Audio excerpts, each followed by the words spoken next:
The fountain pen felt like a frozen blade in Aria's hand. Silas Vane, the man she had loved since she was 18, didn't even look at her as he leaned against the window of his skyscraper. "Sign the papers and forget me, Aria," he demanded, his voice devoid of any warmth. "Consider this your only mercy." He didn't see her hand tremble as she touched her stomach, nor did he hear her silent vow. He thought he was cutting a loose thread. He was actually exiling his own blood. The rain didn't just fall over Chicago that night. It felt like the sky was collapsing, a heavy, suffocating gray shroud that mirrored the death of Aria Thorne's world. Inside the penthouse of the Vane Syndicate's headquarters, the air was pressurized and sterile, smelling of expensive mahogany and the metallic, bitter tang of a dying marriage. Aria stood by the floor-to-ceiling windows, her breath fogging the glass as she watched the lightning illuminate the dark, churning waters of Lake Michigan. Behind her, the only sound was the rhythmic, heartless scratch of a fountain pen against thick, cream-colored parchment. Silas Vane didn't look at her. He didn't look at the woman who had shared his bed for 3 years, the woman who had tended his wounds after the Romano hit, or the woman who had been his only sanctuary in a world of wolves. He sat at his monolithic desk, the blue light of the monitors hollowing out his cheekbones and casting his ice-blue eyes into deep, unreachable shadows. To him, she was no longer his wife. She was a liability, a loose thread in the meticulously woven tapestry of his rising empire. "It's done," Silas said. His voice was a flat, horizontal line, devoid of the gravelly warmth that used to make Aria feel safe. It was the voice he used for business rivals and traitors. Aria turned slowly, her legs feeling like they were made of cooling lead. The divorce papers lay on the desk, the ink still wet, looking like a fresh incision on the skin of their history. "You're really doing this, Silas? Because of a whisper? Because Julian told you I was meeting with the feds?" "The evidence was clear, Aria," Silas replied, finally lifting his gaze. There was no fire in his eyes, only a terrifying, absolute emptiness. "In my world, a whisper is as good as a confession. I built this syndicate on the blood of my enemies and the absolute loyalty of my family. I cannot have a wife who creates shadows where there should be light." He shoved the papers across the desk. The movement was dismissive, a final flick of the wrist that signaled her transition from partner to ghost. "Sign the papers and forget me, Aria. Consider this my only mercy. If you are still in this city by sunrise, I will treat you with the same coldness I treat anyone who threatens my crown. Take the money I've wired to the offshore account. Change your name. Disappear." Aria approached the desk, her heart hammering against her ribs so hard it was a physical pain. She picked up the heavy gold pen, a gift she had bought him for their first anniversary, and felt the irony of using it to sign her own death warrant. As she leaned over the document, her stomach gave a sudden, sharp twist, a wave of nausea so profound it forced her to grip the edge of the mahogany to keep from collapsing. She looked down at the paper, her vision blurring. She wanted to tell him. She wanted to scream that she was 6 weeks late, that her body was already changing, that she was carrying the heir he had claimed he wanted more than life itself. But as she looked at his stony face, at the cold, unyielding man who was willing to exile her based on a lie, the words died in her throat. If she told him now, the child would be a prisoner of the Vane Syndicate, a pawn in a game of blood and ink. She couldn't let Silas's darkness touch the life growing inside her. With a hand that shook with the weight of 1,000 unspoken truths, Aria signed her name. The signature was jagged, a scar on the page. "I'm going," she whispered, her voice barely a ghost of a sound. "But remember this, Silas. You think you're protecting your legacy. You're actually burning the only thing that was real." Silas didn't respond. He simply reached for a crystal tumbler of scotch, the ice clinking with a finality that echoed through the silent room. Aria walked out of the penthouse with nothing but a small suitcase and the secret burning in her womb. She didn't take the syndicate car. She walked into the downpour, the rain soaking through her silk coat in seconds. She hailed a taxi, her head leaning against the cold window as the neon lights of Chicago blurred into streaks of vibrant, lonely color. She directed the driver to a small, private clinic on the outskirts of the city, a place where the Vane name held no weight. Inside the sterile, quiet waiting room, She sat huddled in her wet clothes, the cold seeped into her bones. When the doctor finally called her name, the world seemed to slow to a crawl. The ultrasound room was dark, the only light coming from the monochrome flicker of the monitor. The doctor moved the transducer over Aria's abdomen, the gel cold and viscous against her skin. And then, there it was, a tiny, rhythmic pulse. A flickering star in the darkness of her shattered life. "There's the heartbeat," the doctor said softly, unaware that she was witnessing the birth of a secret that would one day bring a Mafia empire to its knees. "Everything looks healthy, Miss Thorne." Aria stared at the screen, a single, hot tear tracking through the dried rain on her cheek. In that moment, the devastated girl who had signed the papers died. The grief was still there, a dull ache in her chest, but it was being eclipsed by a new, fierce, and terrifying resolve. Silas Vane had demanded she forget him. He had exiled her into the storm. Fine, she would go.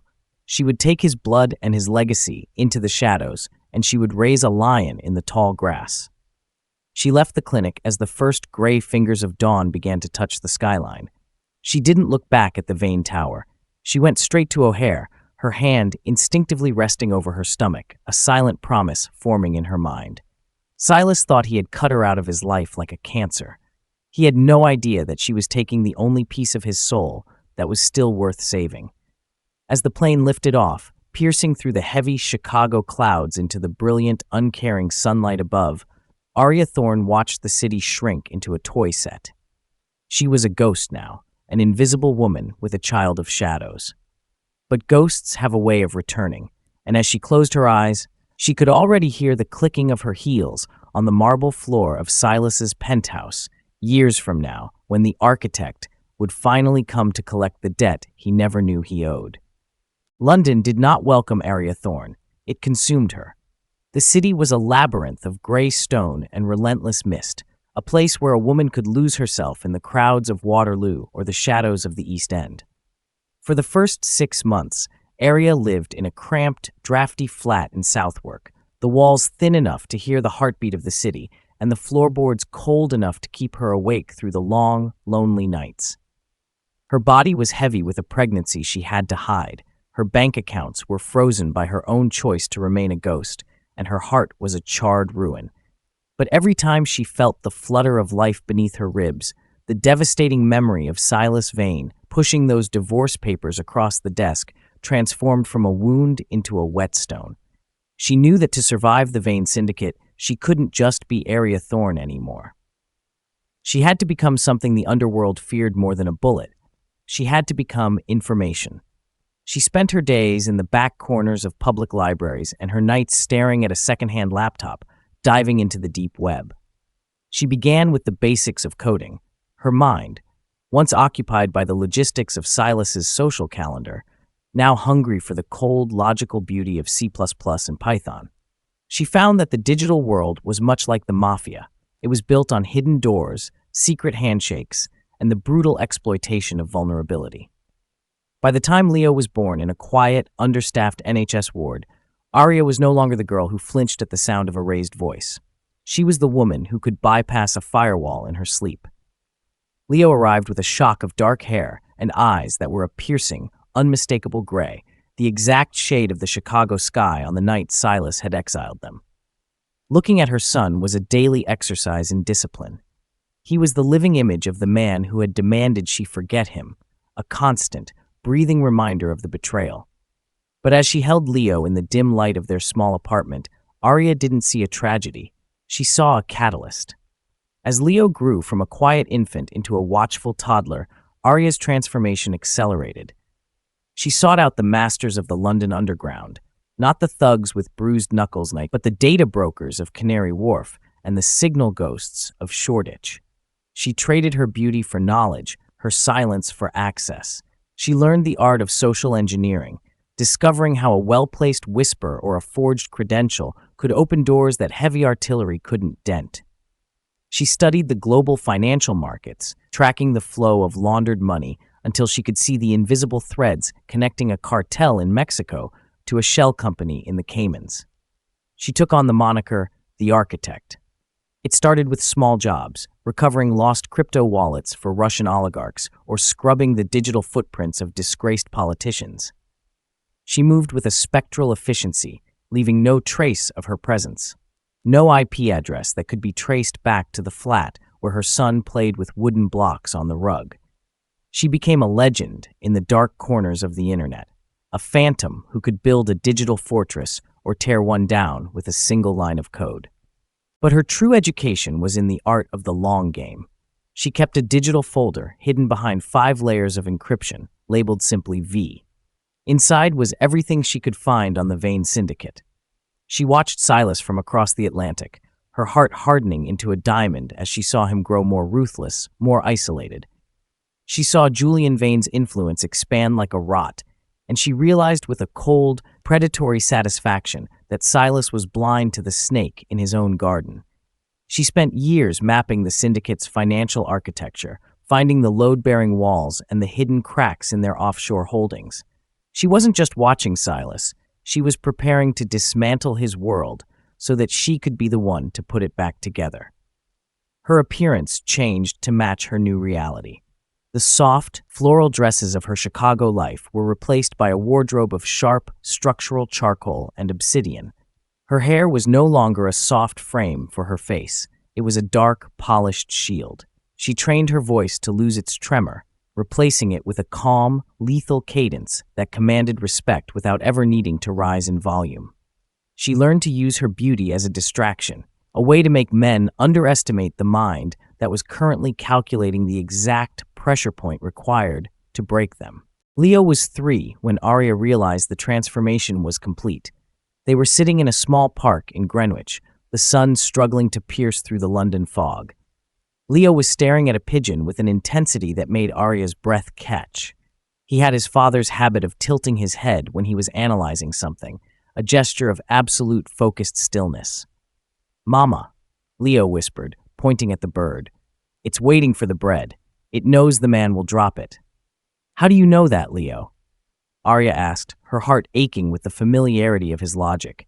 "Because the man always drops it at the same time," the boy replied, his gray eyes turning to hers. "You just have to watch the hands." Aria felt a chill that had nothing to do with the wind. Her son was a Vane through and through, a predator in training. It was time. The syndicate was beginning to bleed, and Silas was getting desperate. She had spent 3 years building a ghost, and now that ghost was ready to cross the ocean. She wasn't going back for the man she loved. She was going back for the man who owed her a kingdom. She was the architect, and she had designed a trap that Silas Vane would never see coming. She returned to her flat and opened her encrypted terminal. The message she had been waiting for was there, buried in an anonymous tip on a high-stakes recovery board. Syndicate accounts drained. Ghost hacker in the system. Need the best. Need the architect. Aria's fingers hovered over the keys, a slow, dark smirk spreading across her lips. She didn't reply immediately. She let him wait. She let him feel the walls closing in, just as she had felt the rain closing in on that Chicago penthouse. When she finally hit send, the message was brief, professional, and devastatingly simple. "I'll take the job. Meet me at the Vane penthouse. Midnight." As she packed her suitcase, Aria looked at the silver locket on the nightstand. She didn't put it on. She tucked it into the inner pocket of her charcoal suit, a hidden weapon for a hidden war. She looked at Leo, sleeping soundly in his bed, and made a silent vow. She had signed the papers and forgotten the girl she was. But Silas Vane was about to find out that the architect never forgets a debt, and the secret she was bringing back was going to change the world forever. The Chicago skyline was a jagged crown of glass and lightning, but inside the Vane Tower, the atmosphere was one of terminal decay. Silas Vane sat in the same high-backed leather chair he had occupied 3 years ago, but the man within it seemed carved from a different, more brittle stone. The screens surrounding him weren't displaying the steady growth of a global empire. They were a sea of hemorrhaging red. Offshore accounts in Panama were being emptied by a ghost algorithm. Shell companies in the Caymans were evaporating into digital smoke, and the Vane Syndicate's influence was withering as its financial lifeblood was sucked into the void. Silas stared at the monitors, his knuckles white as he gripped a crystal tumbler of scotch, the ice clinking with the rhythm of a funeral bell. He was the Ice King, but his kingdom was melting beneath him. And for the first time in his life, he was utterly powerless. "Still nothing?" Silas rasped, his voice sounding like dry earth shifting over a grave. Julian Vane, Silas's younger brother, stood by the bar, his face a mask of feigned concern that hid a shimmering, dark ambition. "Our best tech teams are being locked out, Silas. Whoever is doing this isn't just a hacker. They're an architect.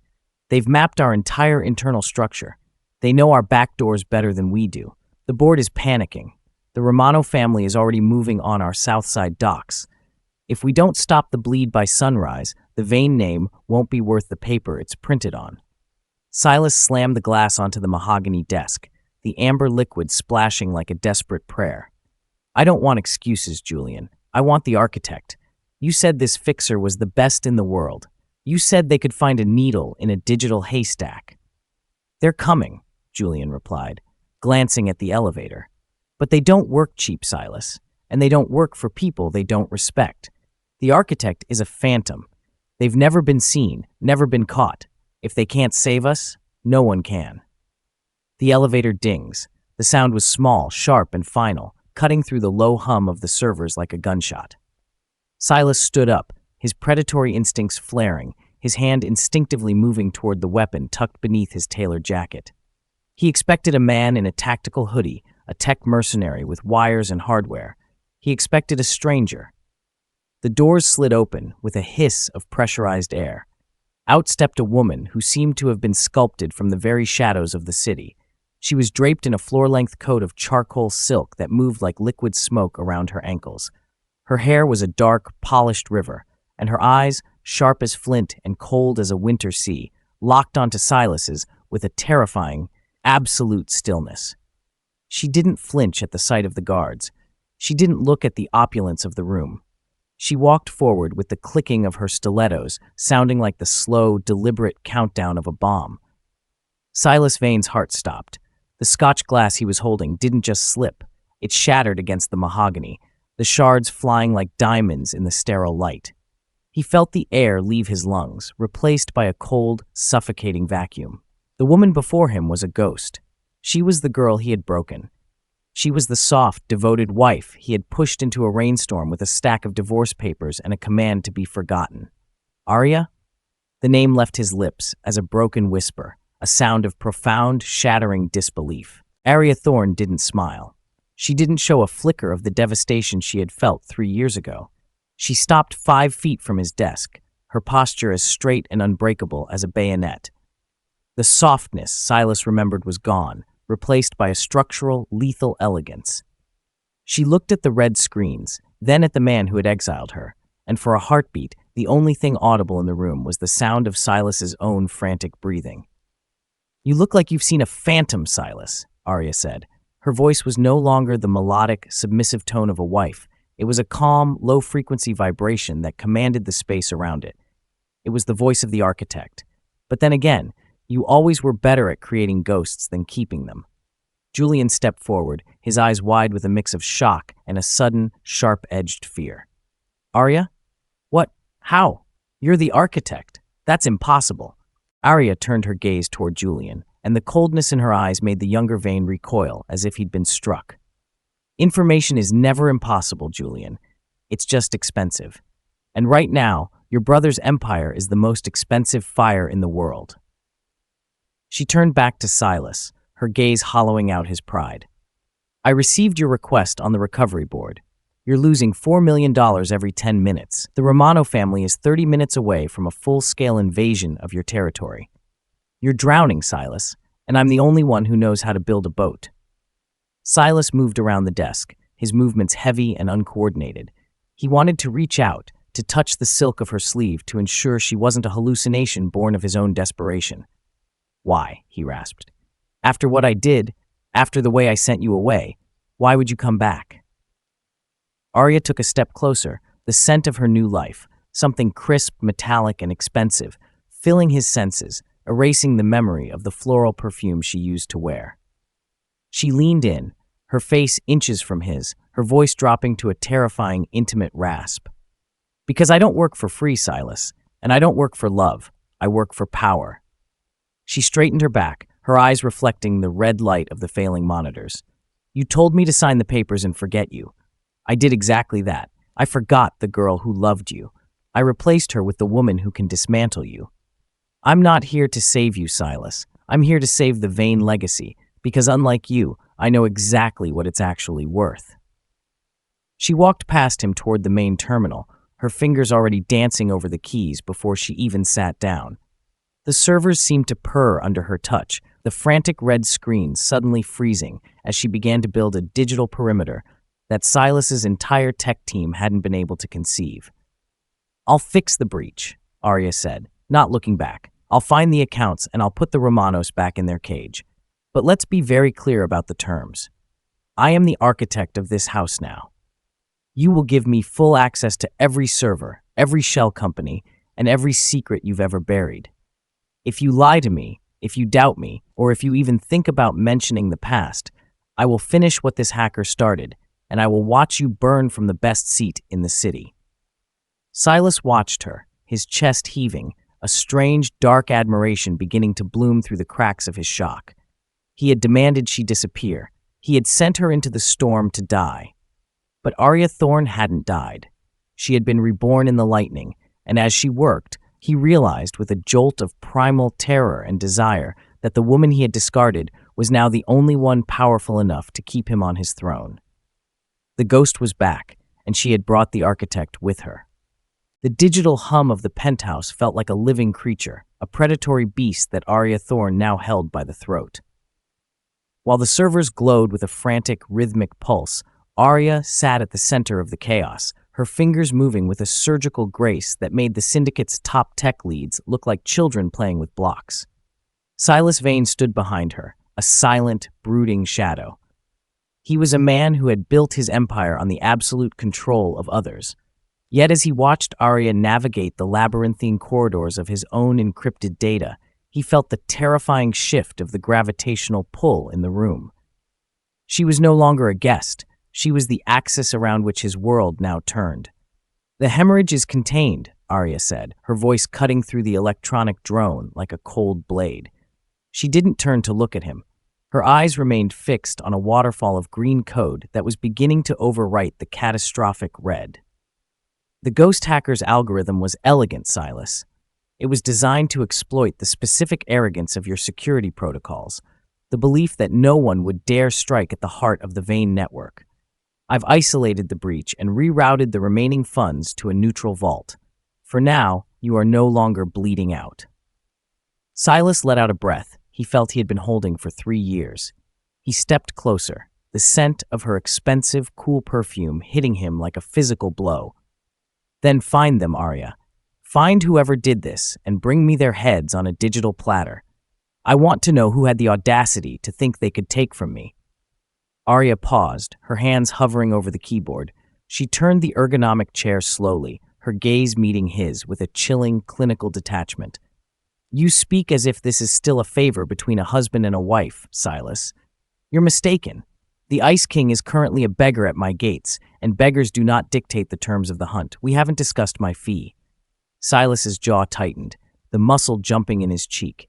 He leaned over her, his hands gripping the arms of her chair, boxing her in.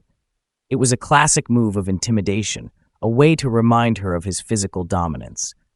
I told Julian to wire whatever you asked for. Name the price. 10 million? 20? The Vane Syndicate can afford your silence as well as your service. Aria didn't flinch. She didn't even blink. She leaned back into the leather, her posture radiating a calm, lethal confidence that made his display of power look desperate. Money is a commodity for people who have nothing else, Silas. I have enough money to buy and sell every man in this room twice over. I didn't come back for your scotch or your wire transfers. She stood up, forcing him to take a step back or risk a collision that would have been an admission of her influence. She walked toward the center of the room, her stilettos clicking with a rhythmic, heavy finality on the marble floor. The terms are simple, and they are non-negotiable. First, I want total, unrestricted access to every private server in the Vane network, not just the financial ledgers. I want the communication logs, the internal memos, and the hidden black site data. If I am to find the architect of your destruction, I need to see the rot in the foundation." Silas let out a dark, jagged laugh. "You want the keys to the kingdom? Those servers contain the names of every judge, politician, and enforcer on our payroll. Giving you that access is suicide." "Keeping me out is a slow death," Aria countered, her voice dropping to a low-frequency rumble. "Choose your ending, Silas, but know that if I find a single encrypted wall I cannot pass, I will walk out of those doors and let the Romanos pick over your bones." Silas stared at her, his blue eyes searching hers for a crack, a hint of the soft girl who used to bake him bread and wait for him with a warm smile. He found nothing but a polished, diamond-hard resolve. "And the second term," he rasped. Aria turned back to him, her eyes reflecting the cold neon of the Chicago skyline. "I want a seat at the table, not as a consultant, not as an observer. I want the same voting power as your board of directors. Every decision regarding the syndicate's recovery must pass through me.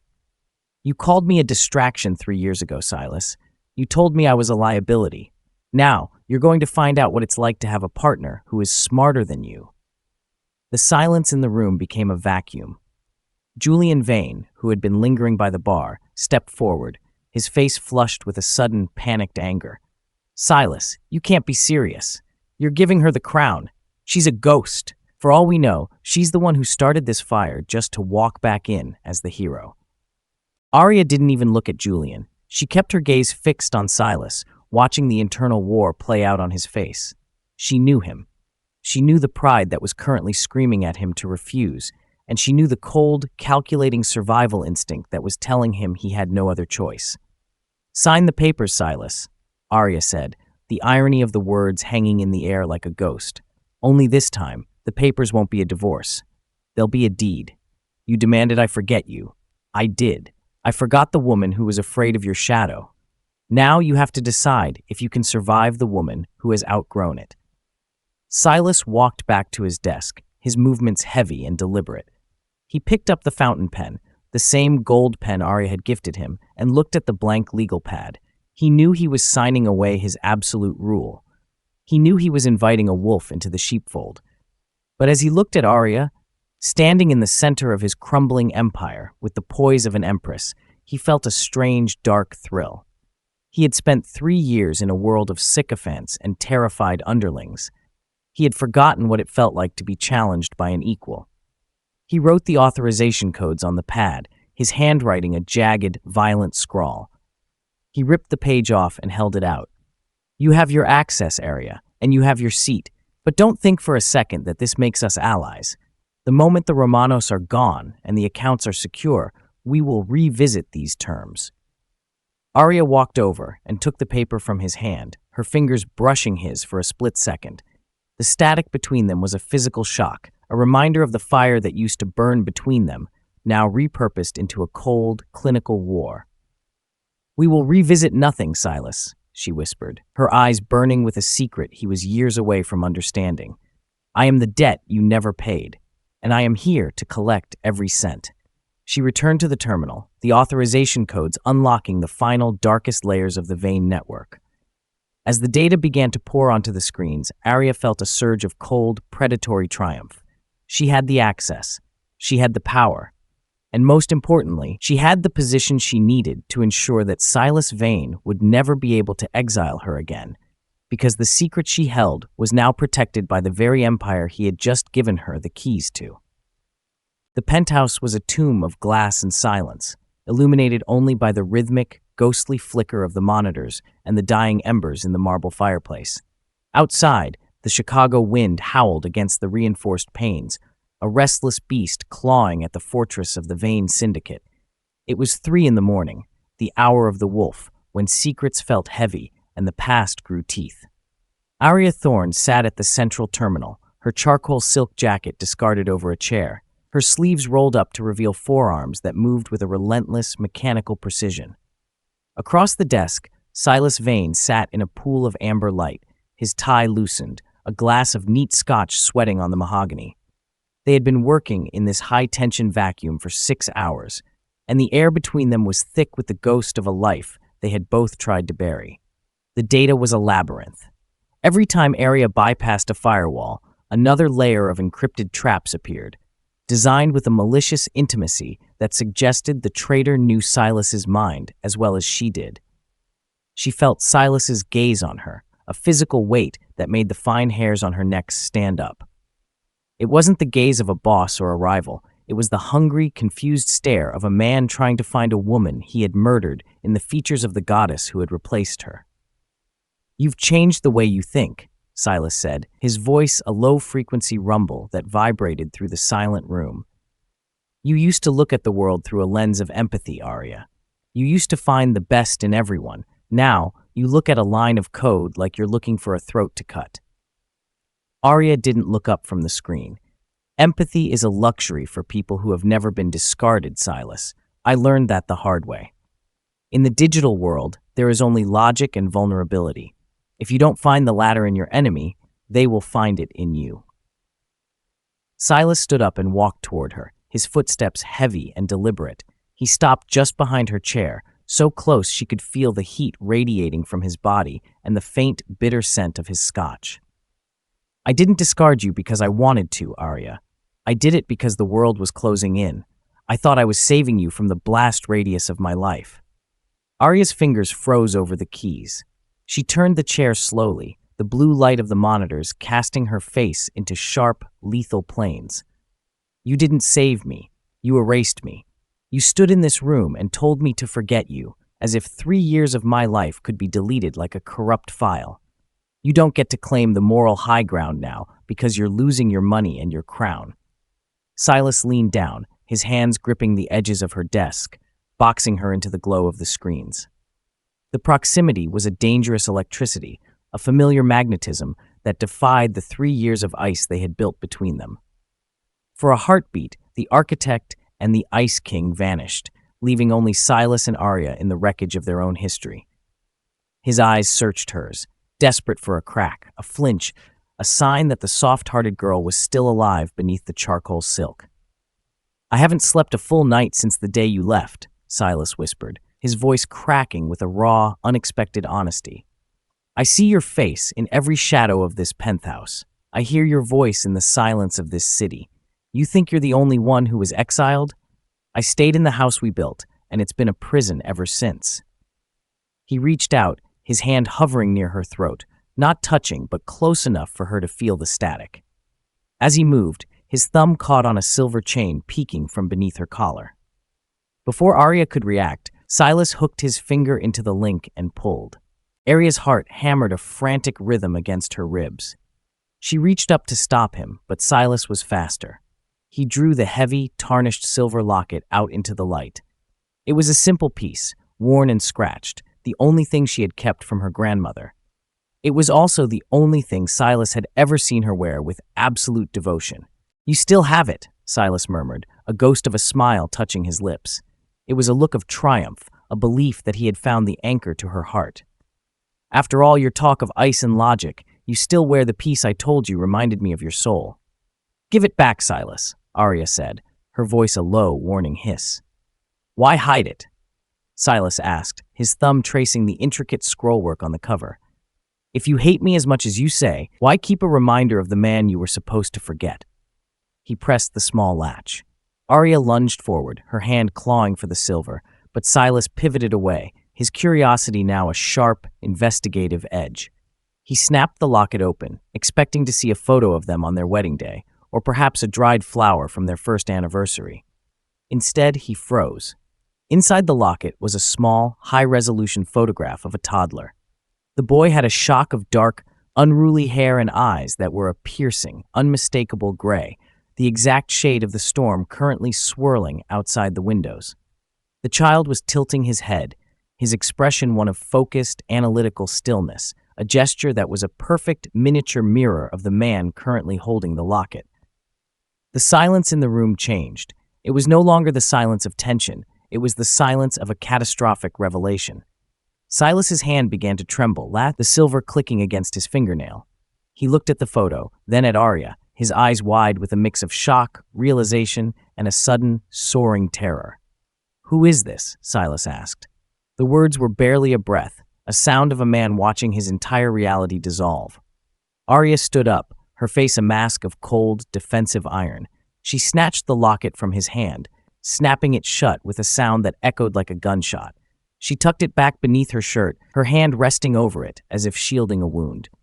"It's no one you need to concern yourself with, Silas," Aria said, her voice trembling despite her best efforts.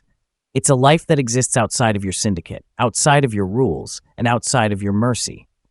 "He has my eyes," Silas whispered, stepping toward her, his predatory instincts now replaced by a raw, paternal gravity. The hair, the tilt of the head. "Aria, how old is he? When was he born?" "He was born in the winter you created," Aria snapped, her eyes flashing with a sudden, violent fire. "He was born while I was hiding in a drafty flat in London, trying to figure out how to feed a child on the pocket change you threw at me. He is the secret you demanded I keep when you told me to forget you. You wanted me gone, Silas. You got exactly what you asked for." Silas reached for her, his face a map of agony. "Aria, I didn't know. If I had known." "If you had known, you would have turned him into a weapon," Aria interrupted, her voice a lethal melody. "You would have put a gun in his hand before he could walk. You would have taught him that love is a liability and loyalty is a transaction. I didn't save myself from you, Silas. I saved him." She turned back to the monitors, her fingers flying over the keys as she buried her emotions under a landslide of code. The chemistry that had flickered between them was gone, replaced by a cold, impenetrable wall of motherhood and vengeance. Silas stood in the shadows, his world finally crumbling not because of a hacker, but because of the gray-eyed ghost he had seen in a silver locket. He realized then that the architect hadn't just come to save his empire, she had come to show him exactly what he had lost. The heavy, pressurized silence of the Vane Tower usually felt like a fortress, but for Silas Vane, it had become a hall of mirrors. The revelation of the photograph in Aria's locket had acted like a slow-acting poison, seeping into his veins and clouding his tactical judgment. Every time he looked at Aria now, typing with that cold, mechanical precision at the terminal, he didn't see the architect who was saving his billions. He saw the woman he had sent into the rain, and he saw the ghost of a son he had never held. His mind was a storm of calculations, the dates, the timing, the way she had clutched her stomach that final night in the penthouse.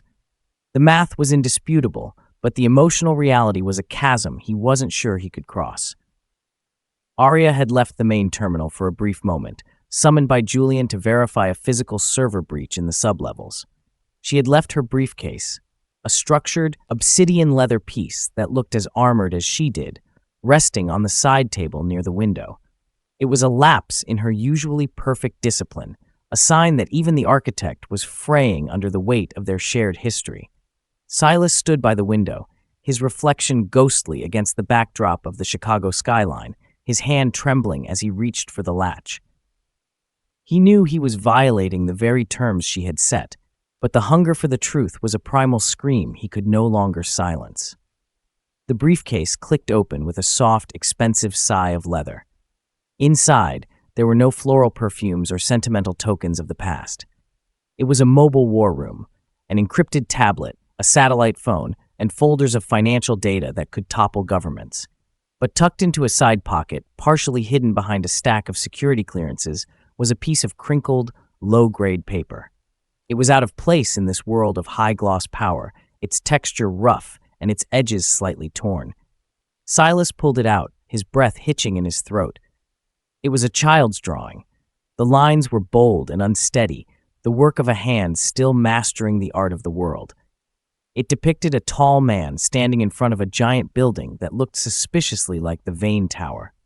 The man was colored in black crayon, a silhouette of power, but it was the detail on the man's chest that made Silas's heart stop. There, drawn with a bright silver marker, was a shield-shaped crest with a prominent, jagged V in the center, the Vane family crest. Silas felt the room tilt. He sat heavily in the armchair, his thumb tracing the wax of the crayon. A 3-year-old in London shouldn't know that crest. Aria had claimed she wanted him to forget them, that she had raised the boy in the shadows to protect him from the Syndicate's rot. But this drawing told a different story. It was a story of a mother who, despite her bitterness and her ice-cold facade, had told her son about his father. She had described the lion in the tower. She had whispered the history of the V into the boy's ear as a bedtime story. "I told you not to touch my things, Silas." Aria's voice was a whip crack of frost. She was standing in the doorway, her silhouette framed by the harsh fluorescent light of the hallway. Her eyes dropped to the paper in his hand, and for a split second, the architect vanished. A raw, visceral panic flickered in her gaze, the look of a mother who had just seen a predator find the entrance to her den. She crossed the room in 3 strides, snatching the drawing from his hand with a violence that tore a small corner of the paper. "It's just a drawing, Aria," Silas said, his voice a low, gravelly vibration. He stood up, refusing to let her retreat behind her wall of professional indifference. "But it's a drawing of me. He knows who I am. You told him." Aria clutched the paper to her chest, her knuckles white. "I told him about a man who lived in a tower. I told him a fairy tale about a king who was too afraid of his own shadow to love his own blood. The V isn't a badge of honor to him, Silas. It's a warning." "You lied to me," Silas countered, stepping into her space, his blue eyes burning with a mix of fury and a desperate, soaring hope. "You said you wanted me to stay away, but you've been keeping me alive in his head for 3 years. Why? If you hate me so much, why does our son know my name?" Aria let out a jagged, hysterical laugh. "Our son? You don't get to use those words. You traded the right to be a father for the right to be a king. Leo knows the V because I wanted him to know what to run from. I wanted him to recognize the monster so he would never be caught in its jaws." She began to shove her things back into the briefcase, her movements frantic and uncoordinated for the first time since her return. "The security breach is fixed, the accounts are mirrored, and the Romanos have retreated to the suburbs. My work here is done, Silas. I'm taking my fee and I'm leaving." "You aren't going anywhere," Silas roared, his hand slamming against the briefcase lid, locking it shut before she could finish. "You brought a Vane heir back into this city, Aria. You think I'm going to let you disappear back into the fog with my blood? I've spent 3 years in a graveyard. I'm not letting the only living thing I have left walk out that door." Aria straightened her back, her hazel eyes turning into flint. She leaned in, her face inches from his, her voice dropping to a lethal, quiet melody. "Touch me again, Silas, and I will delete every offshore account you have left. I will leak your internal memos to the feds before you can blink. You think you're a predator? I am the architect of your entire reality right now. I built the cage you're standing in." The standoff was electric, a collision of 2 immovable forces in the center of a crumbling empire. Silas saw the fire in her, the same fierce, protective light that had once been directed at him, now repurposed to keep him at bay. He realized then that he couldn't win her back with power or money. She had surpassed him in both. He looked down at the torn corner of the drawing still resting on the mahogany desk, a tiny piece of a child's world left behind in his sterile fortress. "I just want to see him," Silas whispered, the Ice King persona finally cracking to reveal the hollowed-out man beneath. "One time, let me look at him, Aria. Not as a king, not as a boss, just as a man who didn't know he had a reason to live until 5 minutes ago." Aria's expression softened for a microsecond, a flicker of the girl who used to love him, before the iron mask slammed back into place. She picked up her briefcase and walked toward the elevator, her heels clicking a rhythmic final beat. "The architect doesn't grant favors, Silas," she said, her back to him as the doors began to slide shut. "And the woman you broke doesn't owe you a soul. Stay in your tower. It's the only thing you have left." As the elevator descended, Silas stood alone in the moonlight, the drawing's fragment clutched in his hand. He looked at the jagged V and made a silent, lethal vow. He had demanded she forget him once. He would spend the rest of his life ensuring she never could again. The hunt wasn't for a hacker anymore. It was for his family. The rain had returned to Chicago, not as the cleansing flood of Aria's exile, but as a heavy, iron-scented mist that clung to the black glass of the Vane Tower.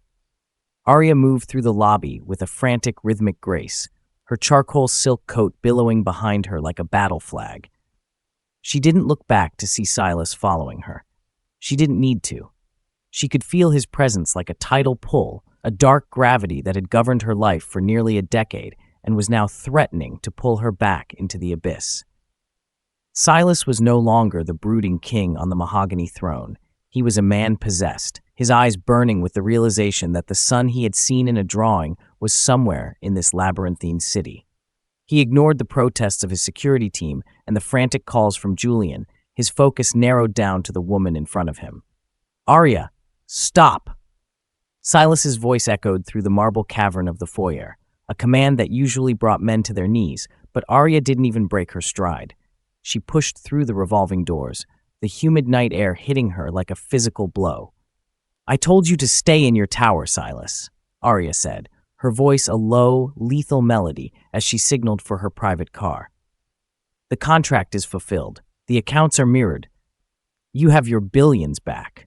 Leave me and my son to the shadows." "I am not letting you take him back to London without looking him in the eye," Silas growled, catching her by the elbow, just as a black SUV screeched to a halt at the curb. The physical contact was an electric shock, a collision of two worlds that had been forced apart by pride and reunited by blood. Before Aria could wrench her arm away, the world exploded into a symphony of shattering glass and screaming lead. The first bullet punched through the reinforced glass of the lobby doors, missing Silas's head by inches. The second caught a Vane security guard in the chest, the man falling like a felled oak. The air was suddenly thick with the acrid scent of cordite and the rhythmic, terrifying thud-thud-thud of suppressed submachine guns. The Romano hit squad had arrived, not to reclaim the docks, but to finish the Night of the Long Shadow by decapitating the Vane Syndicate once and for all. Silas's training took over in a heartbeat. He didn't think, he acted. He threw his weight against Aria, tackling her behind the heavy stone base of a decorative planter as a hail of bullets chewed into the black SUV. The vehicle erupted in a spectacular blossom of orange flame, the heat of the blast searing Aria's skin even through the stone barrier. "Stay down!" Silas roared, drawing his weapon from the small of his back, his blue eyes turning into ice. He fired 3 controlled shots toward a black sedan idling across the street, the muzzle flashes illuminating his face in jagged, violent bursts. But Aria wasn't looking at the gunman. She wasn't looking at the fire or the dying guards. Her face had gone a terrifying, translucent white. With a hand that shook with a raw, visceral panic, she reached into the inner pocket of her charcoal jacket and pulled out a sleek, encrypted smartphone. She didn't call the police. She didn't call her own extraction team. She opened a secure nanny cam app. Silas, pinned against the planter as bullets chipped away the stone above his head, glanced down. He saw the screen. It was a high-resolution feed of a hotel suite, the presidential suite at the Drake, less than 6 blocks away. He saw a small, darkened bedroom and a child's bed with dinosaur sheets. He saw a toddler with a shock of dark hair sitting up in bed, his eyes wide with a confusion that was rapidly turning into fear as the distant sound of sirens began to wail through the city. "Leo," Aria whispered, her voice a broken, jagged sound of maternal agony. She wasn't the architect anymore. She wasn't the woman who could dismantle empires. She was a mother watching her world's heartbeat through a 5-inch screen, her thumb stroking the digital image as if she could protect the boy through the glass. Silas felt a surge of adrenaline that was more powerful than anything he had felt in the boardroom. That boy on the screen was his. The gray eyes, the tilt of the head, the way the child gripped his blanket with a stubborn, silent resolve. It was a Vane mirror. And he was sitting in a hotel room that was likely the secondary target for the Romanos. "They know where he is, Aria," Silas said, his voice dropping into a lethal, tactical whisper as he reloaded his weapon. "The hit squad at the tower is the distraction. The real team is at the Drake. They're going for the heir." Aria looked up at him, and for the first time in 3 years, the ice in her hazel eyes melted into a desperate, shimmering plea. "Save him, Silas. I don't care about the papers. I don't care about the architect. Just save my son." "Our son," Silas corrected, his hand closing over hers, the blood from a small scratch on his knuckle staining her silk sleeve. "And I'm going to do more than save him. I'm going to show the Romanos what happens when they touch what belongs to me." He signaled to his remaining enforcers, his voice a bark of absolute authority. "Bring the armored transport.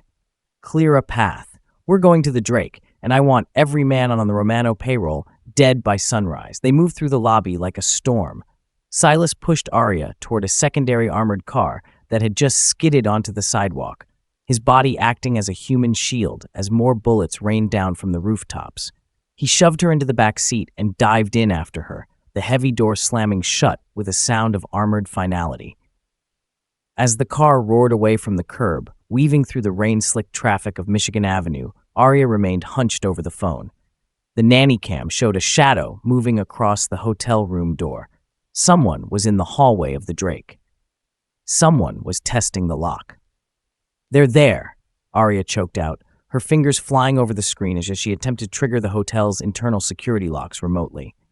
"Silas, they're at the door." Silas grabbed the phone from her hand, his eyes fixing on the digital feed. He saw a man in a black tactical mask through the door's peephole camera. He saw the red dot of a laser sight dancing across the dinosaur sheets. His grip on his gun tightened until his knuckles turned the color of bone. "Drive faster!" Silas roared at the driver. He looked at Aria, and the Ice King persona was gone, replaced by something much older and more terrifying, the Protector. He realized then that the architect hadn't brought him a problem to solve. She had brought him a reason to burn the world down. He reached out and pulled her into his side, his arm a heavy, protective bar across her chest. "I won't let them touch him, Aria," he whispered into her hair, a vow made in the heart of a crossfire. "I sent you away to save you from this life, but I'm bringing you both back into it to end the men who made us run. We're coming for him." The car screeched around the corner toward the Drake, the tires smoking against the wet asphalt. Aria clutched the phone, her heart a drumbeat of terror, watching as the hotel door on the screen began to give way. The secret was out, the ambush was in motion, and the only thing standing between a Vane heir and the Romanos was a man who had only just learned he was a father, and a woman who had spent 3 years building a fortress that was finally being breached. The armored SUV fishtailed onto the sidewalk in front of the Drake, the screech of tires drowned out by the thunderous roar of the Chicago rain. Silas was out of the door before the vehicle had fully stopped, his movements a blur of practiced, lethal precision. He didn't wait for his security detail. He didn't wait for the elevators. He took the stairs 4 at a time, his heart a rhythmic hammer against his ribs, every beat chanting a name he had only known for an hour, Leo. Behind him, Aria was a shadow of frantic grace, her charcoal silk coat damp and clinging to her frame, her eyes fixed on the nanny cam screen that was now a flickering mosaic of static and shadows. The architect's mask had shattered completely, leaving behind a mother whose world was shrinking down to a single door at the end of a long, dimly lit hallway. They reached the 20th floor, the air thick with the smell of ozone and the distant, rhythmic pop of suppressed gunfire from the lobby below. The hallway was a corridor of muted gold and deep crimson carpets, a silent witness to the carnage that was about to unfold. Silas held his weapon at the high ready, his finger resting on the trigger with a terrifying familiarity. He saw the breach before they reached the room. The heavy oak door of the presidential suite was slightly ajar, the lock shattered by a surgical burst of lead. "Silas, no," Aria gasped, her hand reaching for his arm, but he didn't stop. He moved with the silence of a predator, his body shielding her as he pivoted into the room. The suite was bathed in the blue, ghostly light of the city skyline. Furniture had been overturned, and a lamp lay shattered on the floor, its bulb flickering like a dying star. In the center of the room stood a man in a black tactical vest, his back to the door, a silenced submachine gun leveled at the small trembling shape huddled beneath the dinosaur sheets of the bedroom's king-sized bed. "Drop it!" Silas's voice was a seismic rumble, a sound of absolute, lethal authority that made the gunman freeze. The hitman began to turn, his finger tightening on his own trigger, but Silas didn't give him the chance. He fired 2 rounds, precise, surgical, and final. The man fell backward, his weapon clattering onto the hardwood, the silence that followed so heavy it felt like a physical weight. Aria sprinted past Silas, her heels clicking a desperate rhythm as she dove toward the bed. "Leo! Leo, it's Mama! I'm here!" The dinosaur sheets shifted slowly. A small, dark head peeked out, followed by a pair of wide, gray eyes, that were a perfect, haunting mirror of the man standing by the door. The boy didn't cry. He didn't scream. He looked at Aria with a solemn and analytical stillness that made Silas's breath hitch in his throat. It was the Vane gaze, a look that processed the world in terms of threats and patterns, even at the age of 3. "Mama?" Leo's voice was a small, steady thread in the darkness. "The bad man wanted to see my drawing." Aria pulled the boy into her arms, her face buried in his neck, her body shaking with a sob she had been holding back for 3 years. She held him as if she could pull him back inside her, back to the safety of the shadows. Silas stood by the door, his weapon lowered but his eyes fixed on the child.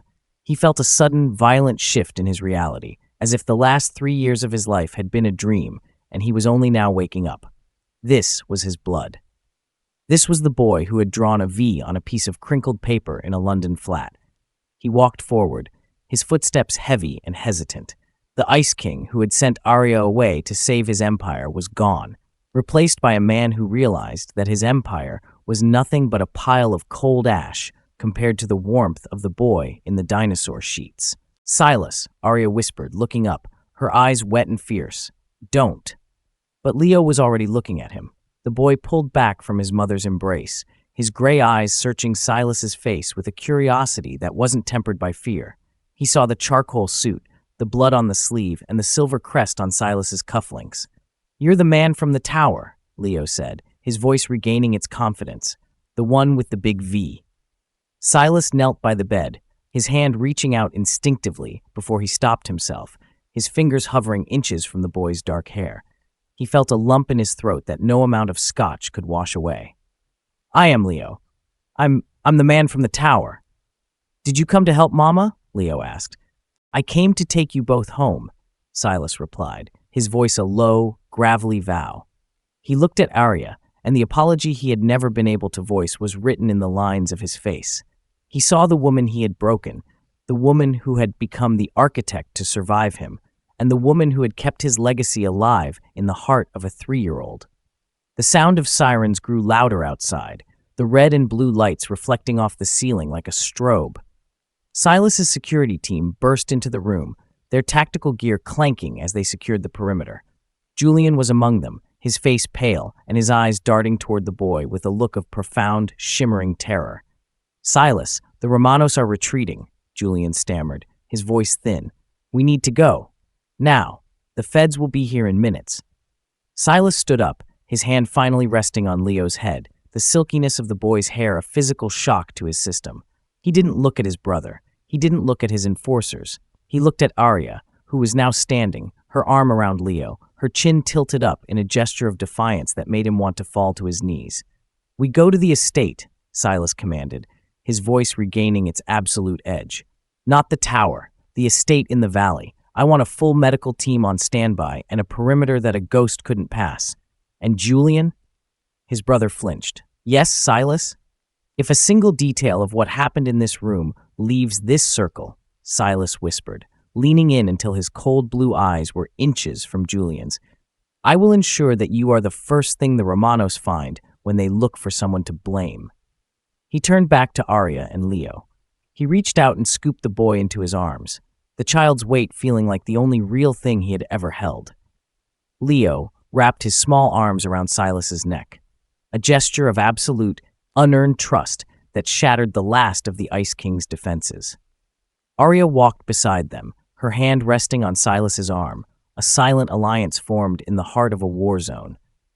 As they walked through the lobby of the Drake, past the shattered marble and the fallen men, Silas didn't look at his empire. He looked at the boy in his arms and the woman at his side.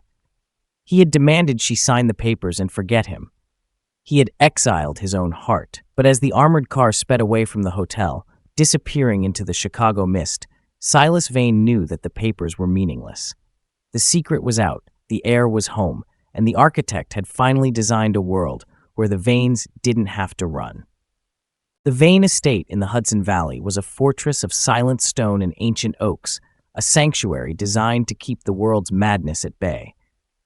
Tonight, however, the silence was brittle, vibrating with the unspoken truths that had finally breached its walls.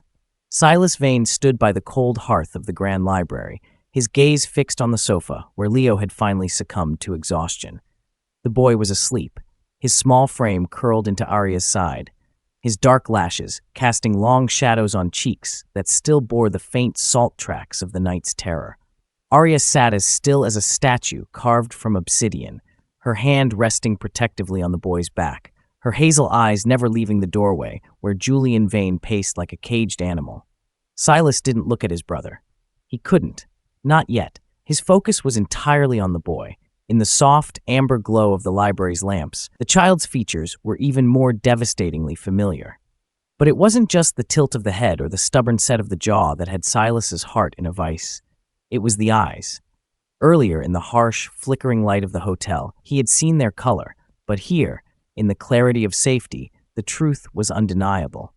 Leo possessed the rare, bioluminescent gray of the Vane lineage, a shade like polished storm clouds, flecked with shards of silver near the iris. It was a genetic signature so specific, so ancient, that it appeared only once every 3 generations. It was the mark of the true heir, a biological seal that no divorce paper could ever void. "He has the eyes, Julian," Silas said, his voice a low-frequency rumble that seemed to emanate from the floorboards themselves. Julian stopped pacing. His face was a mask of calculated neutralism, but a bead of sweat tracked down his temple, glistening like a diamond in the dim light. "Many children have gray eyes, Silas. It's a common trait. We shouldn't jump to conclusions while we're still under the adrenaline of an ambush." Silas turned slowly, his movements heavy and deliberate, like a predator deciding where to bite. "Not this gray, not the silver ring at the center. My grandfather had those eyes. I have those eyes. And now, the boy I sent into the rain 3 years ago has them. You knew, didn't you? When you brought me those photos of Aria meeting the feds, when you swore you saw her handing over the ledger, you knew she was carrying the only thing that mattered more than the syndicate." "Silas, you're being paranoid," Julian stammered, his voice rising in a thin, desperate octave. "I was protecting you. The Romanos were closing in, and Aria was a liability. I did what a consigliere is supposed to do. I cleared the board so you could lead." Aria spoke then, her voice a calm, lethal melody that cut through Julian's frantic defense. She didn't move from Leo's side, but her eyes were like twin daggers leveled at the younger Vane brother. "You didn't clear the board to help Silas, Julian. You cleared it because as long as I was here, as long as there was a chance of an heir, you were always going to be second in line. You didn't just want me gone. You wanted the bloodline to stop with Silas so you could inherit the ruins." She reached into the pocket of her charcoal silk coat and pulled out a small, encrypted thumb drive, a piece of the digital soul she had harvested while acting as the architect. "I found the metadata on the forged photos, Julian, the ones you gave to Silas 3 years ago. They weren't taken by a private investigator.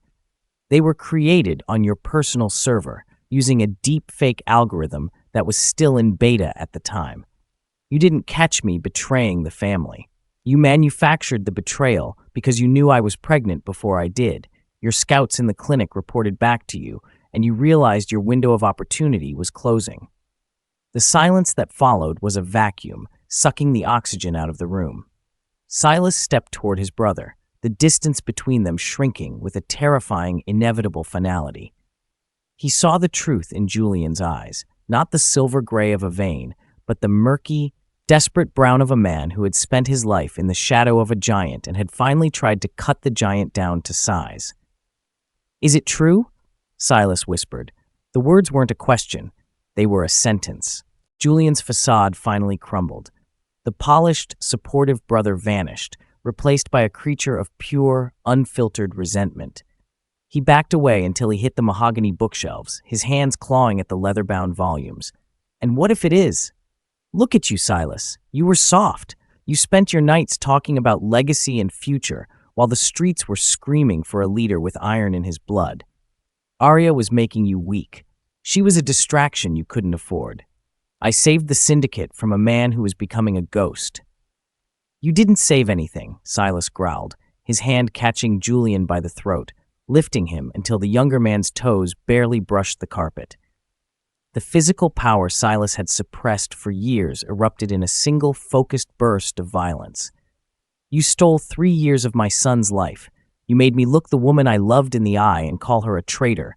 You sent my blood into a London slum while you sat in my penthouse and drank my scotch." Julian struggled, his face turning a deep bruised purple, but Silas's grip was a mountain of iron. "Silas, we're blood," Julian choked out. "Blood is earned through loyalty, Julian," Silas hissed, his face inches from his brother's. "And you have none. You didn't just frame Aria. You coordinated with the Romanos tonight, didn't you? You gave them the codes to the Drake. You realized that if I found out the truth, you were dead, so you tried to erase the architect and the heir in one night." Silas looked over his shoulder at Aria. She was watching him, her face a mask of cold, clinical judgment. She wasn't asking for mercy, and she wasn't asking for blood. She was waiting to see if the man she had once loved was truly the king his father had raised him to be. "Take him to the cellar," Silas commanded, his voice dropping into a low-frequency rumble that signaled the end of Julian's life as a Vane. "And I don't want him to see the sun again until he has given us the names of every man who helped him build that digital lie. After that, he is the Romanos' problem." The guards moved in, their tactical gear clinking as they dragged a screaming, sobbing Julian out of the library. Silas stood in the center of the room, his chest heaving, his hands still shaking with the ghost of the violence he had just dispensed. He looked at the empty space where his brother had been, then at the sofa where his world was truly contained. Aria stood up, her movement fluid and silent. She didn't approach him. She stayed by Leo, the sleeping boy, a physical barrier between her past and her present. "Now you know the truth, Silas," she said, her voice devoid of triumph, filled only with a weary, profound sadness. "The snake wasn't in my heart. It was in your house." Silas walked toward her, the Ice King persona finally dissolving into the man who had been exiled in his own tower. He stopped a foot away, his eyes searching hers for a forgiveness he knew he hadn't earned. "I spent 3 years hating the only person who was actually loyal to me. I destroyed our life for a lie told by a coward." "You didn't destroy it, Silas," Aria said, her gaze drifting down to the sleeping Leo. "You just changed it. I had to become the architect to survive. And Leo had to grow up without a father so he could become a Vane without the rot." Silas reached out, his hand finally coming to rest on Aria's shoulder. The silk was cool, but the woman beneath it was a fire that had kept him alive in the dark. "I'm not letting you go back to London, Aria. Not this time. I'll build a new world for him, a world without snakes. Just give me the chance to be the man the boy in the drawing thinks I am." Aria looked at his hand, then up at his gray, storm cloud eyes. For the first time since the night of the divorce, the ice in her heart felt like it might finally be beginning to melt. "The architect doesn't build on broken foundations, Silas. If you want us to stay, you don't just build a world, you burn the old one down." "Starting tonight," Silas promised, his voice a low, gravelly vow as he looked at his son. The secret was out, the betrayal was answered. And for the first time in 3 years, the Vane eyes were finally looking at a future worth fighting for. The sun rose over the Hudson Valley, not with a celebratory warmth, but with a cold, surgical light that exposed the wreckage of the old world. Inside the Vane estate, the air was heavy with the scent of cedar smoke and the metallic, lingering tang of a long-overdue justice. Silas Vane stood by the panoramic window of his study, watching the mist recede from the valley floor. He had not slept. His suit was rumpled, his tie discarded, and his hands, the hands that had built an empire and nearly destroyed a family, were finally still. Throughout the night, the Vane Syndicate had undergone a violent internal rebirth.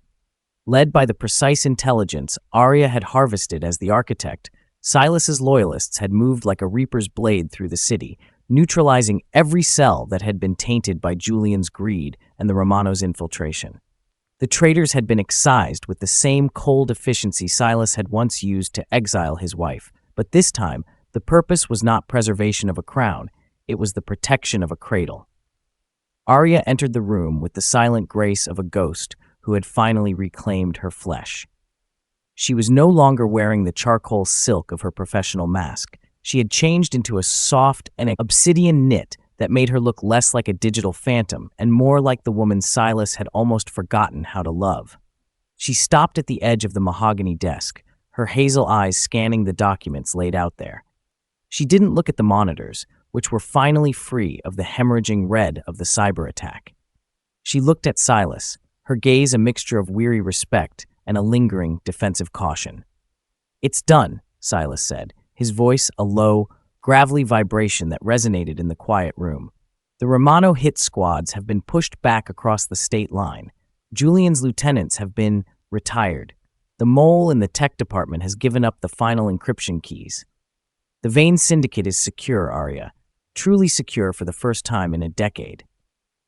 Aria walked to the window, standing beside him, but keeping a measured distance. She watched a hawk circle the distant tree line, a lone predator in a sky that was finally clear. "Security is a temporary state, Silas. You of all people should know that. You've cleared the garden of snakes, but the soil is still soaked in the blood of the men you used to call brothers. What happens when Leo wakes up? What world have you actually built for him?" Silas turned to her, the light of the morning hollowing out the exhaustion in his face. "A world where he doesn't have to draw a V on a piece of crinkled paper to remember who he is. A world where his mother isn't a ghost and his father isn't a cautionary tale." He reached for a heavy, cream-colored folder on the desk and pushed it toward her. It was thick, bound in leather, and bore the official seal of the Vane Legal Department. Aria looked at the folder but didn't touch it. A faint, bitter smile touched her lips. "More papers, Silas? Last time you pushed a folder across a desk, it was a death warrant for my heart. What is it this time? A non-disclosure agreement, a relocation package to keep us quiet in the suburbs?" "Read it," Silas commanded, his voice devoid of his usual arrogance, replaced by a raw, desperate sincerity. Aria opened the folder. She expected a marriage certificate, a desperate attempt by a lonely man to buy back the love he had thrown away. But as her eyes scanned the lines of precise legal text, her breath hitched in her throat. This wasn't a marriage contract. It was a foundational charter for a new entity, the Vane Thorne dynasty. The document was a masterpiece of corporate and criminal law. It stripped the syndicate of its traditional, monolithic structure and replaced it with a dual sovereignty. It named Aria Thorne as the co-chair and chief intelligence officer with absolute, irrevocable veto power over all financial and tactical decisions. It placed 51% of the syndicate's assets into a blind trust for Leo, accessible only through the joint signature of both parents. But more importantly, it outlined a transition of the Vane interests from the shadows of the underworld into the legitimate light of global technology and infrastructure. It was a plan to turn the syndicate into a legacy that a child could actually inherit without a target on his back. "This isn't a marriage," Aria whispered, her eyes tracking the clauses that gave her more power than Silas himself. "No," Silas replied, stepping into her space, his blue eyes burning with a dark, triumphant fire. "A marriage is a contract of the heart, and I know I broke that contract 3 years ago. I don't expect your forgiveness, Aria. I don't even know if I deserve your presence. But this is a joint dynasty. It's a partnership of the mind and the blood. You are the architect. You built yourself into someone I can't live without, and I am the man who has the iron to protect the world you design." He leaned over the desk, his hand resting near the signature line. "I'm not asking you to be my wife again. I'm asking you to be my equal. I'm asking you to stay and help me burn the old ways so that Leo never has to sign a paper he doesn't want to sign. You hold the keys to the digital kingdom, Aria. I'm just the man holding the gate." Aria looked at the pen, the gold fountain pen she had once gifted him, the one used to sign their divorce. She picked it up, the weight of it familiar and heavy. She looked toward the hallway, where she could hear the muffled, happy sounds of Leo waking up in the next room, protected by a ring of steel he would never have to see. She realized then that Silas wasn't trying to trap her. He was giving her the only thing she had ever truly wanted, a seat at the table where her son's fate was decided. "If I sign this, Silas," Aria said, her voice a calm, lethal melody, "there are no more secrets, no more exiles. If you ever doubt me again, I won't just leave. I will take this entire empire, and I will bury it so deep the sun will never find it." "I would expect nothing less from the architect," Silas murmured, a ghost of a smile touching his lips, a smile of a man who had finally found a challenge worthy of his soul. Aria leaned over and signed her name. The signature was smooth, fluid, and powerful, a stark contrast to the jagged, broken script of 3 years ago. She closed the folder and handed the pen back to Silas.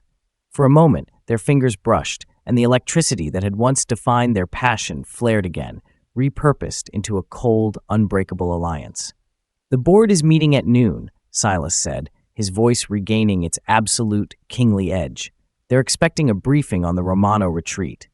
I think it's time they met the new co-chair." Aria straightened her shoulders, her hazel eyes turning into polished flint. "Let them wait, Silas. I have a son to feed." And then, she paused, a slow, dark smirk spreading across her lips, "I have an empire to redesign." As they walked out of the study together, the Ice King and the architect, they passed the small table in the hallway where Leo's drawing of the V sat in a silver frame. They weren't just a man and a woman anymore. They were a dynasty. The papers had been signed, the secret was out, and the Vane legacy was finally being written by the woman who had returned from the shadows to claim it all. The hunt was over, and the reign had begun. The core lesson of Sign the Papers and Forget Me revolves around the idea that true power isn't found in dominance, but in the resilience of identity and the pursuit of truth. Here are the specific thematic lessons woven into the narrative. 1. The danger of absolute certainty. Silas's greatest failure was his Ice King persona, his belief that he could be objective and untouchable. By trusting forged evidence over the person who had been loyal to him, he destroyed his own happiness. The lesson: blindly trusting data or reports without considering character and history leads to catastrophic mistakes. 2. Transformation through adversity. Aria didn't just survive being discarded, she used her exile as a forge. She took the very thing that broke her, the silence and the shadows, and turned it into a weapon, cyber intelligence. The lesson: you are not defined by what people do to you, but by who you choose to become in response. Strength is often built in the rain of our hardest moments. 3. The invisible are often the most powerful. Both stories, Zuri the waitress and Aria the architect, highlight how powerful people often overlook those they deem beneath them. Silas and Julian viewed Aria as a distraction or a soft girl, which allowed her to become the only person capable of destroying or saving them. The lesson: never underestimate those who observe from the sidelines. True influence often operates in the quiet spaces that the arrogant ignore. 4. Legacy is more than blood. Silas thought he was protecting his legacy by cutting Aria out. He realized too late that a legacy isn't just a business or a name, it's the values you pass down. Leo didn't need a Mafia throne to be a Vane. He needed a mother who taught him to be a lion. The lesson: a kingdom built on fear is a prison. A legacy built on truth and shared power is a dynasty. 5. Respect is earned, not commanded. In the end, Silas didn't win Aria back by being a boss. He won her back by admitting his faults, protecting his son, and offering her a seat at the table as an equal. The lesson: you cannot demand loyalty from someone you have betrayed. You can only earn it back through transparency and shared purpose. Please don't forget to subscribe. Every subscription encourages me to tell more stories.